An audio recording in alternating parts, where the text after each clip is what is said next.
almost 40,000 who have seen a new song, although lines of no-park cinema stretch to more than a half-mile long. Star Wars this year is attracting even larger audiences. But whether it's these or other escapist movies, when they emerge from the theaters, the audiences are happy. On May 25th, 1977, Star Wars: A New Hope was released. In the following years, 2 more films were released, creating the first ever Star Wars trilogy. It became one of the biggest cultural phenomenons the world had ever seen. The overwhelming success changed the way we view film to this day. George Lucas, the creator of Star Wars, is a highly imaginative man. He had so many ideas he wanted to see on the big screen. So, on May 19th, 1999, we saw the epic return of Star Wars. But it didn't really pan out that way. The Phantom Menace takes place before the events of the first trilogy, as George wanted to explore the past world and characters that he had set up. So many amazing ideas were there, yet the execution for the first entry of the prequels was subpar. After the rest of the prequels came out, they were generally hated. They were convoluted, full of CGI, drastically different from the originals, and some of the writing sounded like something a 9-year-old fanfic writer would have written. I don't like sand. It's coarse and rough and irritating, and it gets everywhere. George himself has admitted that dialogue was never his strong suit. Star Wars had fallen into a limbo stage where, in the next few years to come, no movies were released, until George Lucas sold Star Wars to Disney in 2012. Then, in 2015, Disney began its own sequel trilogy with The Force Awakens. It was a smashing success, and it reignited people's excitement for the franchise. But with time and the release of the next 2 movies, the audience's opinions had changed drastically. People began to see how these films were basically the originals with a new coat of paint. I believe Disney saw the hate for the prequels, and they wanted to create the safest movies they could using nostalgia, not really doing anything new with the series. In doing this, they made multiple mistakes, which could have killed Star Wars entirely. Either they ignored it, or they didn't see it. But the viewpoint on the prequels was turning in a positive direction during the limbo stage. In 2008, while George Lucas was still in control, a little animated show was released called The Clone Wars. It had poor animation and wasn't very popular at the start, yet the story arcs even in the first season were extremely compelling. It followed Anakin and his pesky new Padawan Ahsoka Tano through their adventures during the time skip between the second and third films. The show grew in popularity very quickly, and it had a lot of plans for the future, until Disney shut it all down so they could focus on their creative vision. Their creative vision had fans enraged. Maybe some of those fans were a little too angry, but I can get where they're coming from. The sequel films are kind of a joke, and I might make a video in the future talking about them. If this is all Star Wars had at the time, then we could have seen another limbo period. But back in 2014, Disney gave fans some hope, as they'd released some of the cancelled episodes from the Clone Wars, known as the Lost Missions. These episodes were amazing, and it left fans wanting more. People's interest was not in the new sequel trilogy, but in the prequel times. But why exactly did opinions shift on this era? Why did we want to see more? Well, let me show you how the Clone Wars narratively saved Star Wars.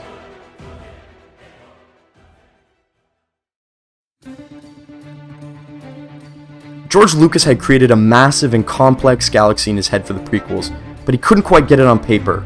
The concept was there though. He had laid out the groundwork with his first 2 trilogies, but he wasn't the man for the job when it came to connecting them and turning an amazing story into a legendary one.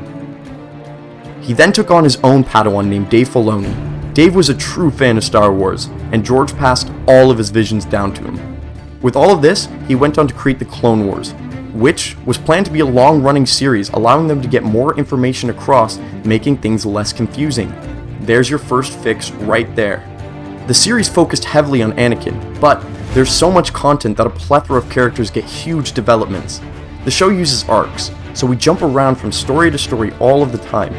Sometimes those stories were filler, and were way less interesting than some of the more well-known ones, but they had their purpose in the grand plan. They allowed us to connect and bond with new and old characters we knew nothing about.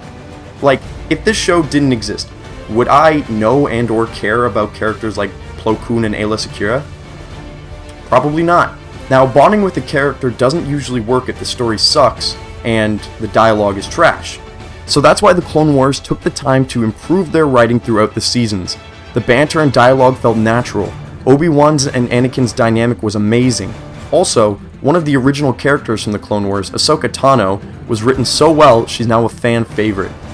Everything George wanted to expand upon was getting much deserved love.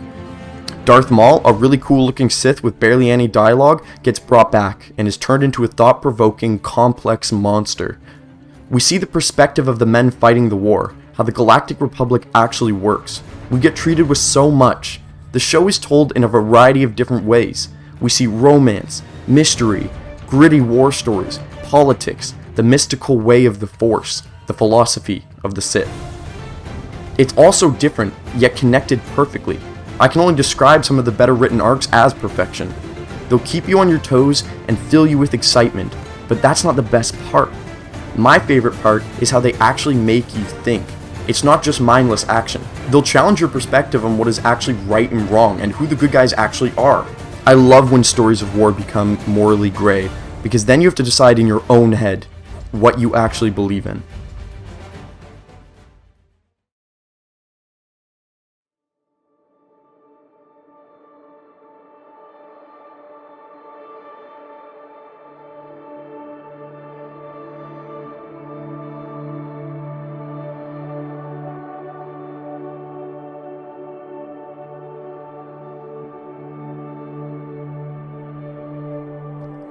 There's honestly too much to say about the Clone Wars.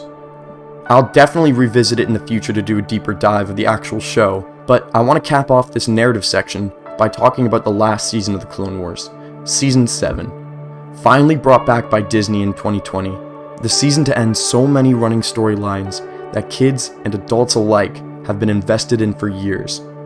And oh boy, did it deliver. The music, the graphics, the story, it was all there. Since the beginning we knew how this story ended, as Revenge of the Sith showed us. However, I never expected it to be so breathtaking. Like I said in my Halo video, my favorite pieces of fiction combine two things: tragedy and beauty. The ending of the show was brutal and showed how horrific this war was, yet it was beautiful somehow. The art was just amazing. It really felt like the end of an era, and an opening of so many doors for new stories. The places this show took my imagination is unlike any other. With its diverse cast and diverse storytelling, it opened my eyes and showed me the best of Star Wars, and what it was truly meant to be. A story of clashing ideologies, good versus evil, innocent versus guilty. A story of a galaxy at war.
So at this point, you might be wondering, okay, I get it, Gage, the show is amazing, I can agree with you on that, but how did it actually save Star Wars? Well, like I was saying earlier, Disney had a vision for the future of Star Wars. They wanted to forget about the prequels and continue off of the original trilogy, which is not a bad thing at all.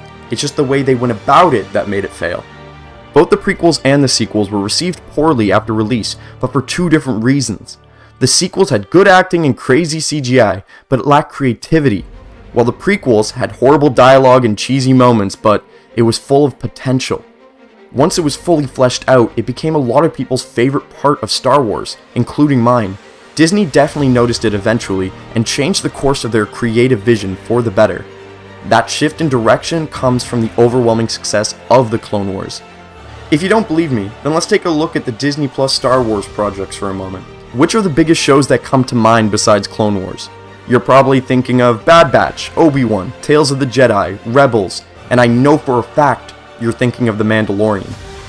Would those shows even exist if it weren't for the Clone Wars? Probably not. Maybe Obi-Wan, but it would be drastically different. Rebels, Bad Batch, and Tales of the Jedi are all direct spin-off series from the Clone Wars that either expand upon the original story or go on to create their own. The Mandalorian is the best example I could use to prove my point, as it is now the flagship series for Disney+. The show is absolutely massive, and it could have never happened without the Clone Wars. Where did the story of the Mandalorian start? Where did the Darksaber come from? Yeah, you guessed it, Clone Wars. Even the Book of Boba Fett, the biggest thing that the show had going for it was the return of Cad Bane, which had fans freaking out. Oh, also, remember that pesky Padawan I mentioned earlier from the Clone Wars, Ahsoka? Yeah, she's getting her own live-action series, which will most likely be the biggest show on the streaming service at the time. Have we gotten anything from the sequels era yet? Nope.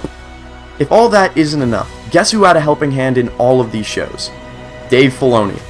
Not to take anything away from the talented directors and writers of this series, they've all done amazing, but Dave was always there helping out. It's almost like he's a creative director or something. Alright, on May 21st, 2021, Dave was promoted to Executive Creative Director of Lucasfilm. I should probably be doing this video on how Dave Filoni saved Star Wars, but I feel like the show he created is really what cemented his place in Star Wars, and what has set off this chain reaction. So there you have it. This is how a little cartoon show made for kids changed the trajectory of a multi-billion-dollar company by simply telling a good story that connected with new and old Star Wars fans. This is how the Clone Wars saved Star Wars.